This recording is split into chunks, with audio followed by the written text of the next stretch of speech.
745 días después, nuestra relación con el coronavirus alcanza la fase que más nos acerca, ya sí, a lo que era nuestra vida de antes. Desde hoy se suprimen los test y los aislamientos. El virus empezará a tratar como otros virus respiratorios. Solo queda la mascarilla en interiores y el Congreso debatirá esta semana sobre ello. Hola, ¿cómo están? La nueva estrategia contra el COVID relaja desde hoy los protocolos. Pasan a ser parecidos a los que se siguen con un catarro o con una gripe. La vigilancia solo se mantiene para los mayores de 60 años y las personas vulnerables. La gripalización del COVID desahoga la atención primaria, donde se habían concentrado pruebas y consultas todos estos meses.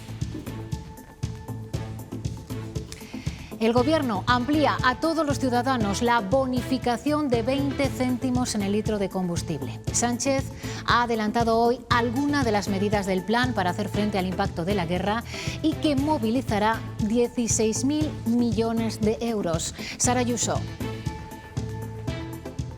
Sí, serán 6.000 millones de euros en ayudas directas y 10.000 millones más para créditos ICO para apoyar al sector empresarial. Este paquete de medidas incluye límites al despido, pero también límites a la subida del precio del alquiler, que no podrá superar el 2% en los 3 próximos meses. Este plan de choque deberá ser aprobado en el Congreso, donde se votará pasado mañana. ¿Qué más tiene que ocurrir para que respondamos unidos? ¿Qué más tiene que suceder para dejar de lado las rencillas, los sectarismos y sumar fuerzas?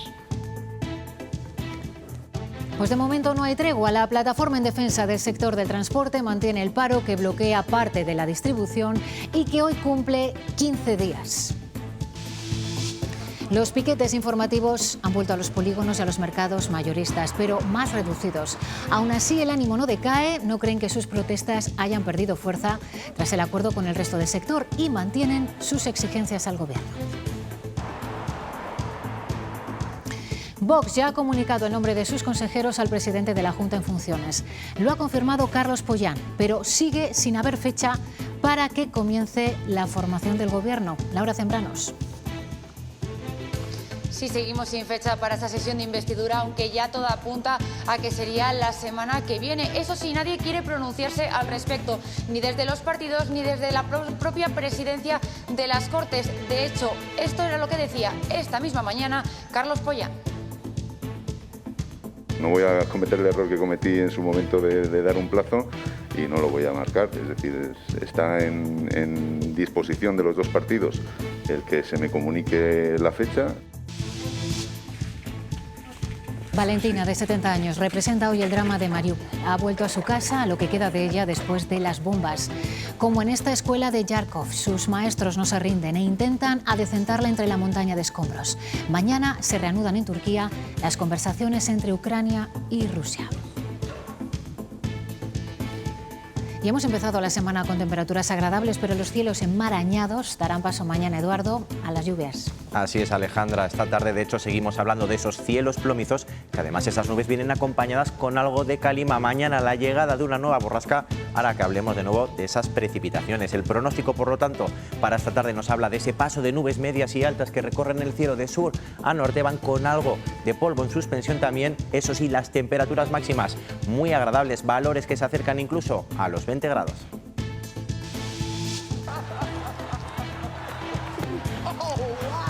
Por este bofetón de Will Smith pasará la historia a la gala de los Oscar de este año. El presentador había bromeado sobre la mujer del actor. Ni Penélope Cruz ni Antonio Bardem recogieron estatuilla, sí otro español, Alberto Mielgo, que brilló con el mejor corto de animación. Es el primer español que gana un Oscar en esta categoría, premio al que también aspiraba el director chileno Hugo Covarrubias.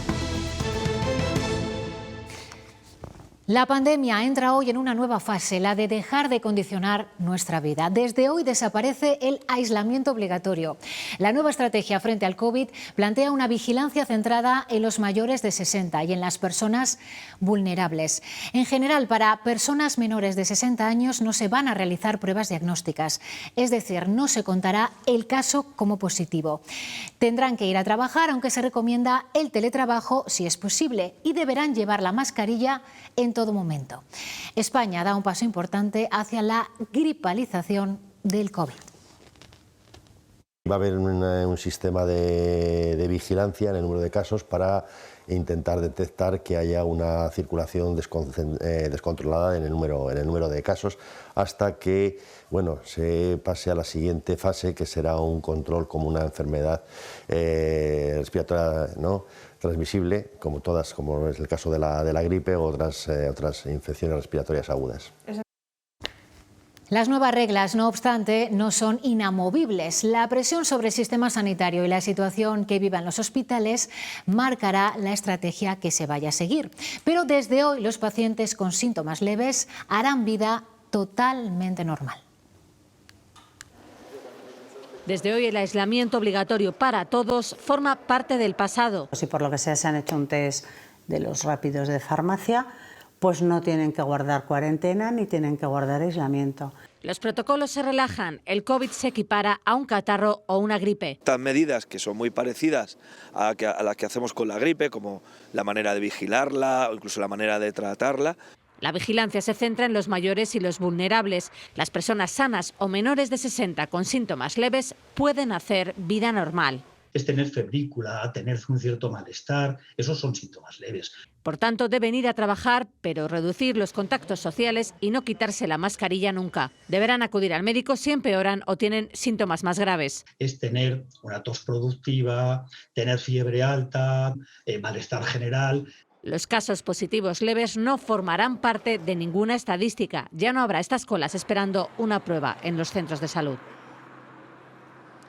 Esta nueva estrategia de vigilancia y control del COVID que entra hoy en vigor se asemeja a la vigilancia centinela que se hace desde hace años de la gripe, en la que no se reporta todos los casos si no se hace una muestra representativa. Este cambio va a liberar presión en los centros de atención primaria que llevan 2 años colapsados, especialmente por la realización masiva de test. A partir de ahora, las pruebas diagnósticas se van a reservar a las personas vulnerables, mayores de 60 años, inmunodeprimidos, embarazadas y personal sanitario. Solo la mascarilla en interiores nos separa de lo que podía ser nuestra vida antes de marzo de 2020 e incluso esa medida podría tener fecha de caducidad. El Congreso debatirá su supresión esta misma semana. Sara Ayuso. Sí, será a iniciativa de Ciudadanos en la sesión de control del miércoles. Los de Inés Arrimadas consideran inaceptable que se mantenga todavía la obligatoriedad del uso de la mascarilla en interiores, puesto que no está avalado científicamente y no se corresponde con la realidad epidemiológica. También Vox exigirá el final de esta prenda en la Comisión de Sanidad del Congreso de mañana martes. Hasta ahora el Gobierno defiende que el final de la mascarilla está cerca, pero no se decide dar el paso. Con el fin del aislamiento obligatorio a todos los positivos por COVID, España sigue los pasos iniciados hace unas semanas por Reino Unido. Aunque de momento esta medida no se extiende al resto de Europa, nuestro país afronta este cambio con una incidencia acumulada de 460 casos, mucho menor a la de otros países. Alemania, por ejemplo, supera los 2.700 casos, Francia los 2.100 y Reino Unido los 1.750.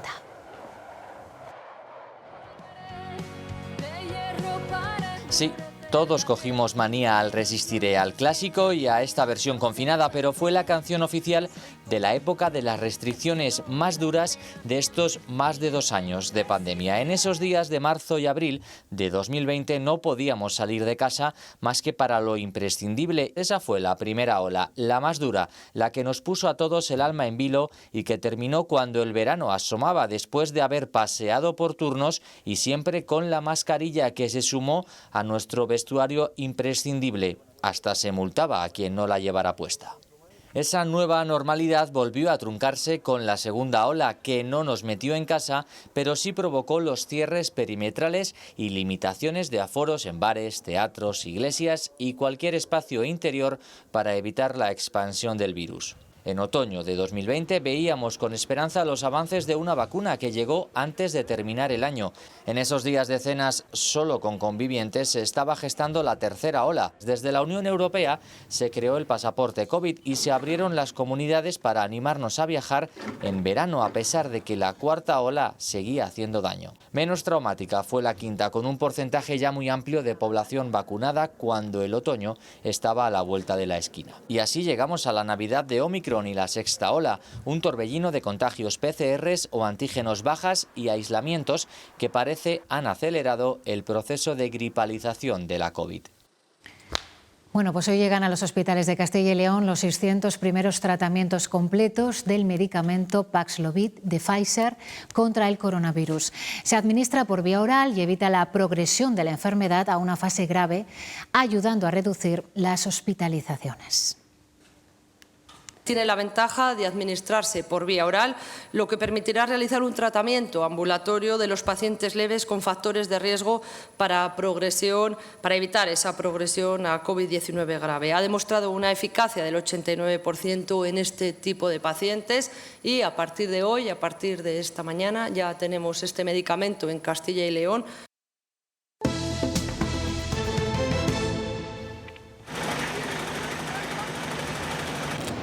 Hoy han vuelto los piquetes informativos a los polígonos y a los mercados, pero con menos presencia que en días anteriores. Los paros siguen. La plataforma convocante insiste en que les es más rentable no trabajar que hacerlo en estas condiciones. El Gobierno se compromete a tener en 3 meses el borrador de una ley para que no trabajen a pérdidas, pero ellos exigen una medida transitoria hasta entonces porque no tienen tiempo. Y entre tanto, el presidente del Gobierno ya ha adelantado hoy algunas de las medidas del plan para hacer frente al impacto energético, laboral y social de la invasión de Ucrania, plan que mañana aprobará el Consejo de Ministros. Este plan concilia las dos posturas del Ejecutivo en una batería de medidas por valor de 16.000 millones de euros. Moncloa buscará la complicidad del resto de formaciones como muestra del mejor patriotismo. Sara, volvemos contigo. Sí, Pedro Sánchez pide unidad en España, la misma con la que Europa está respondiendo a Putin, que se dejen a un lado las rencillas, los sectarismos y se unan fuerzas en un gran pacto de Estado. Pero lo cierto es que medidas como las ayudas directas en vez de la rebaja de impuestos o el límite a la subida del precio del alquiler van en contra de lo que defienden grupos como el Partido Popular. En esta negociación el Gobierno mira hacia sus socios habituales y también, a pesar de esta postura inicial, al Partido Popular, que cada vez es más consciente de que va a ser muy difícil votar en contra de este plan de choque contra las consecuencias de la guerra. El Gobierno desvela su plan de respuesta para todos los sectores. 6.000 millones de euros en ayudas directas y rebajas de impuestos y 10.000 millones de euros en créditos ICO. Lo hace después de 2 semanas de protestas y reivindicando la labor del Ejecutivo.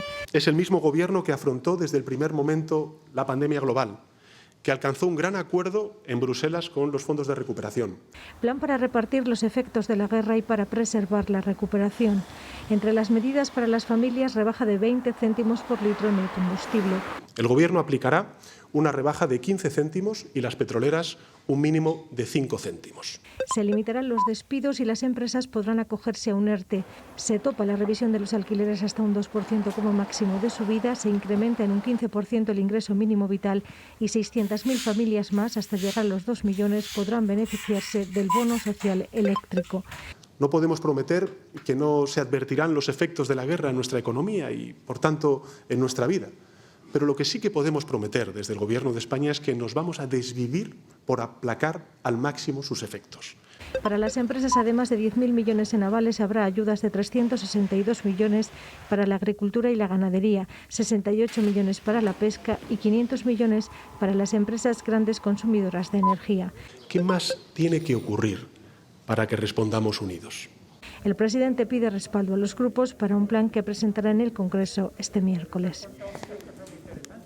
La Comisión Europea, por su parte, asegura ser consciente de la urgencia española por tomar medidas. Bruselas se compromete a analizar sin dilación la propuesta planteada por el Gobierno para rebajar los precios. No podemos dar un tiempo exacto, porque eso dependerá de las medidas que nos envíen, pero obviamente la Comisión entiende muy bien la urgencia de la situación para los consumidores españoles y analizaremos la propuesta sin demora. Una de las primeras reacciones a lo anunciado hoy por Pedro Sánchez ha llegado desde la Asociación de Trabajadores Autónomos. Esto es lo que ha dicho el presidente de ATA.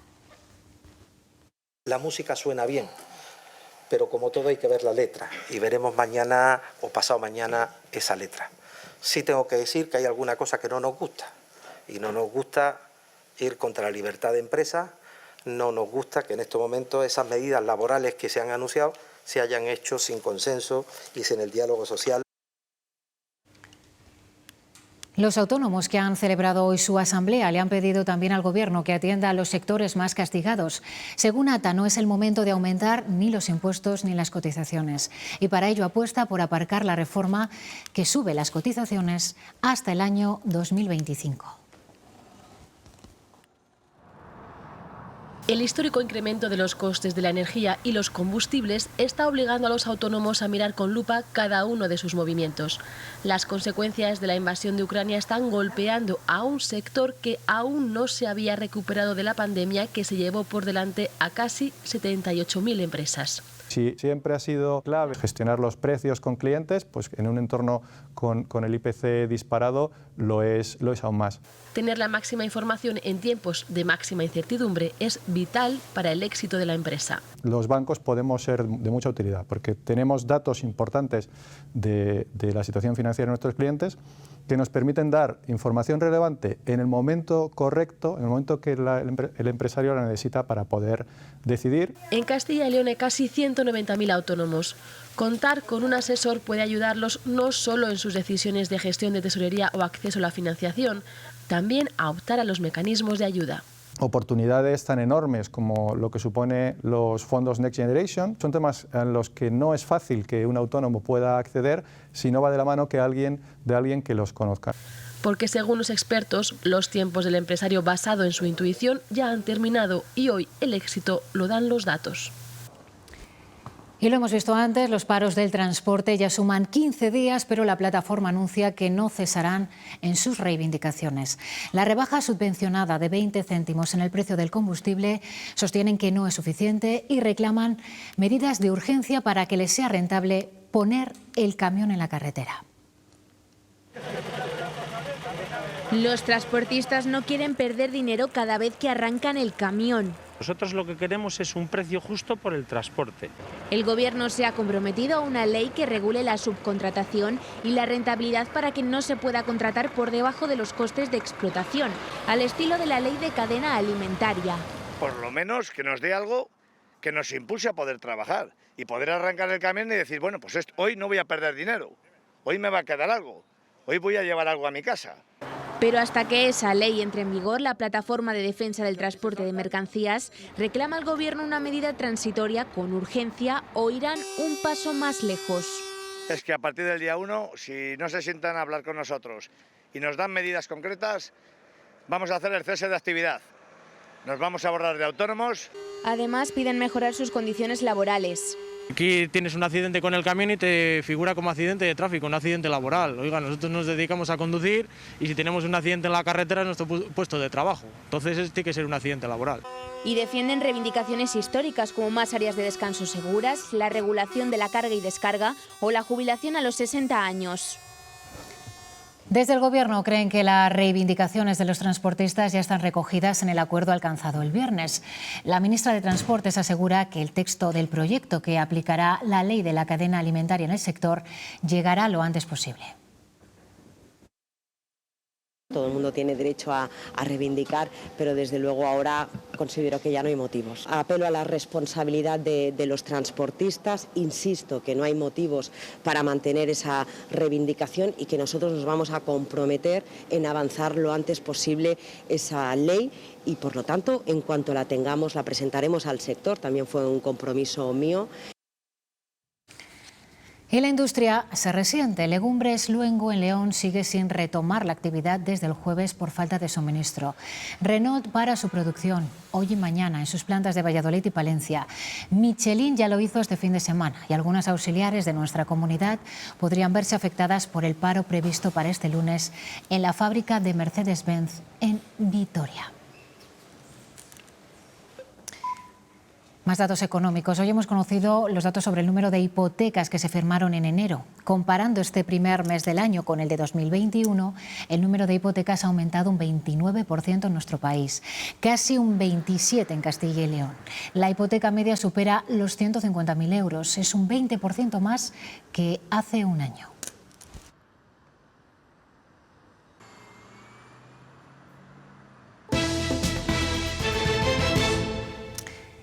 El presidente de la Junta en funciones ya conoce los nombres de los consejeros de Vox. Juan García Gallardo confirmaba en su Twitter este fin de semana que estos nombres ya estaban decididos. Sin embargo, no sabemos cuáles son ni qué consejerías ocuparían. Laura Zembranos. No, esta misma mañana hemos preguntado al presidente de las Cortes, pero dice que se quiere mantener neutral, que él no está en esas negociaciones, pero asegura que ya estarían muy avanzadas. Tampoco se quería pronunciar al respecto la procuradora de Vox, Fátima Pinacho, que nos decía que no nos adelanta los nombres de esos futuros consejeros porque no está dentro de su cometido. Secretismo absoluto en torno a unas negociaciones que están retrasando la sesión de investidura y que ya todo apunta que no sería esta semana, sino que más bien sería la semana que viene. La investidura de Alfonso Fernández Mañueco continúa sin fecha. No voy a cometer el error que cometí en su momento de dar un plazo. Así, el presidente de las Cortes ha evitado anticipar un día porque ya dijo dos posibles, hoy lunes y el pasado viernes, y no acertó. Por eso dice: lo que toca ahora mismo, esperar a que se cierren los flecos de toda esta negociación. ¿Y esas negociaciones? Sí que me consta de que están muy avanzadas. Después de que este fin de semana el líder de Vox en Castilla y León anticipara, sin dar nombres, que ya tiene a sus consejeros, hemos intentado saber algo más. Es que no os puedo decir. No me corresponde a mí, yo no estoy en las negociaciones. Gracias. Pero habrá que esperar. Tiempo, también piden desde el PP. Hay que dejarles que trabajen y cuando esté todo perfilado no es fácil. Hay que poner encima de la mesa programas, actuaciones, ideas. Mientras tanto, el PSOE aumenta su ofensiva. Esto está empezando a rayar la falta de respeto para con esta tierra. Y no solo en las Cortes, porque los socialistas han cargado este lunes contra Fernández Mañueco desde varios puntos de la comunidad. Vox sabe que Mañueco acepta chantajes. El pesebrero y el arrodillado. Y por delante lo que se llevan es a todos los castellanos y leoneses. Con este panorama nadie se atreve a asegurar si será esta semana o no la del debate de investidura. La mesa de las Cortes se reunía hoy, pero no en relación con la investidura. Había un único punto en el orden del día: el relevo en el puesto de secretario general y letrado mayor. A partir de ahora será Marcos Herrero, que pertenece al cuerpo de letrados de las Cortes desde 2019 y es titulado en el doble grado de Derecho y Ciencias Políticas.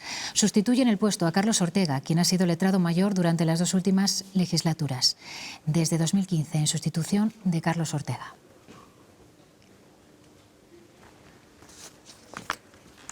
Y Vox es hoy noticia porque un juzgado de Madrid ha embargado el sueldo de su portavoz en el Congreso de los Diputados por impago de una deuda de 63.000 euros.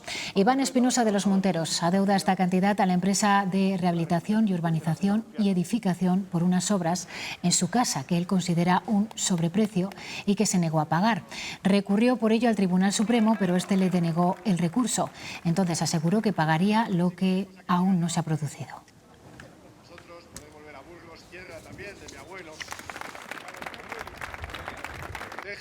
Y a todas las fuerzas y cuerpos de seguridad del Estado. Valentina, de 70 años, vuelve a su casa por primera vez tras los bombardeos en Mariúpol. Recorre con dificultad el lugar donde ha vivido con su familia durante los últimos años. Ya no queda casi nada. España enviará hoy un nuevo cargamento de armas a Ucrania, lanzagranadas, ametralladoras y cartuchos. Mañana martes saldrá otra aeronave, que en este caso transportará una ambulancia blindada del Ejército de Tierra y también medicinas. Mañana se reanudan las negociaciones en Turquía para tratar de alcanzar un alto el fuego. Zelensky está dispuesto a aceptar la neutralidad de Ucrania, pero teme que Putin quiera dividir el país en dos, como ya hizo con Corea. Valentina abre la puerta de su casa. Es la primera vez que lo hace. Camina como puede entre los escombros y llora porque toda su vida ha desaparecido.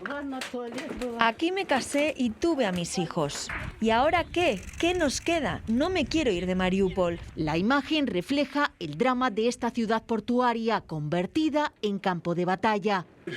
Fue un gran desastre, pero sobrevivimos, ya ves, sobrevivimos, gracias a Dios.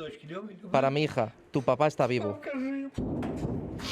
En la segunda ciudad más castigada, Kharkov, padres, profesores y alumnos de esta escuela intentan limpiar los escombros que ha dejado el ataque de un misil ruso. Esto es muy cruel, no tiene sentido. ¿Qué ha hecho mal la escuela? ¿Qué han hecho mal los niños? Y mientras, en Turquía, mañana martes se retoman las negociaciones. El objetivo de Ucrania, conseguir un alto al fuego, a cambio de ser país neutral. Estamos listos para ser neutrales. Es lo más importante, fue el punto principal para la Federación Rusa y por eso empezaron la guerra. Ucrania acusa a Putin de querer partir en dos el país y teme que en los próximos días se produzca una nueva ofensiva sobre Kiev. Las consecuencias de la guerra en Ucrania también se están viendo en el sector de la construcción y en la obra pública. Un ejemplo es el del Ayuntamiento de Valladolid. El desabastecimiento y el aumento en los costes de los materiales están produciendo importantes parones en varios proyectos. Esto puede obligar al consistorio a modificar incluso proyectos o volver a licitarlos. Si la obra simplemente se encarece y al final se puede ajustar, pues es solamente el retraso, pero podría suceder que hubiese que rehacer un proyecto nuevo y eso sí que implicaría una tramitación mucho más larga. Resulta que los precios han subido y por tanto el proyecto ya no se ajusta a lo esperado y a lo mejor ahí ha habido algún caso en el cual no se presenta ninguna empresa y eso es importante, es un problema importante.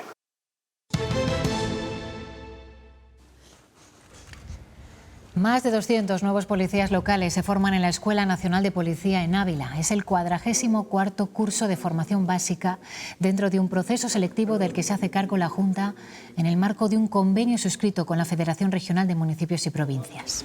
Aquí adquirirán conocimientos de política judicial, asistencial y comunitaria hasta el 11 de noviembre. ¿Qué te pasa? Pero ¿cómo voy a contarle que cuando me voy a la cama no oigo más que gritos y golpes? Me da miedo dormirme y a que a mi madre le pase algo. El Ayuntamiento de Burgos ha lanzado la campaña La violencia se aprende para sensibilizar a la población sobre el maltrato infantil. Se trata de una campaña de prevención con audios y vídeos que se van a difundir a través de los medios de comunicación durante los próximos meses. Si dejas que te la quiten, cualquiera juega mejor que tú. Pero papá...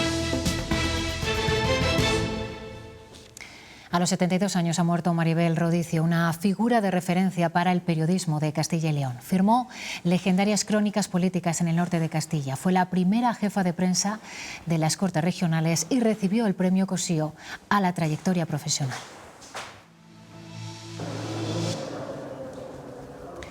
Desde hoy hasta el miércoles, los mejores cocineros se darán cita en Madrid Fusión. El evento gastronómico más importante del año cumple 20 ediciones con el lema Más allá del producto. Tierra de Sabor estará presente promocionando la calidad agroalimentaria de la comunidad a través de varias actividades. Entre ellas, una cata de vino de uvas ancestrales a cargo de la Master of Wine Almudena Alberca o el concurso a la bodega más sostenible.